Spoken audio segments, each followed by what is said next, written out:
జనరల్‌గా ఇవన్నీ ఇష్యూస్ ఉన్నప్పుడు మేబీ హెల్త్ కాన్షియస్ అయిపోయిన వాళ్ళు కంటే గూడా ఇట్లాంటి ఇష్యూస్ తోటి ఐ డోంట్ థింక్ సో. మీ దగ్గరకొస్తుంటారా? పీసీఓడీ ఆర్ ఏదైనా ఇంకా లైక్ ఖచ్చితంగా వస్తూ ఉంటారు. ఎందుకంటే ఇన్ మై కెరీర్ నేను ఇన్‌ఫెర్టిలిటీ ట్రీట్మెంట్స్‌లో కూడా ఐ హావ్ ఇన్వాల్వ్డ్. ఓకే. అంటే I have given so many diet plans for infertility patients also. Okay. ఎందుకంటే PCOS leads to infertility. Infertility yeah! Yeah! Mainly మేజర్‌గా one of the factor. One of the factor. దానివల్లే ఇప్పుడు మీరు చూస్తుంటే infertility centres కూడా చాలా చాలా ఎక్కువైపోయాయి. ఇన్ ఎర్లియర్ డేస్ చాలా తక్కువ ఉండేవి.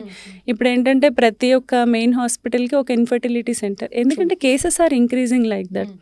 సో మా దగ్గరికి డెఫినెట్లీ వస్తారు. గైనిక్ దగ్గరికి వచ్చారంటే వెంటనే రిఫరెన్స్ ఇచ్చేది మాకే. ఓకే. మాకు. సో మేమే మాక్సిమం ఫిజికల్ యాక్టివిటీ కూడా we will suggest them along with holistic diet plan.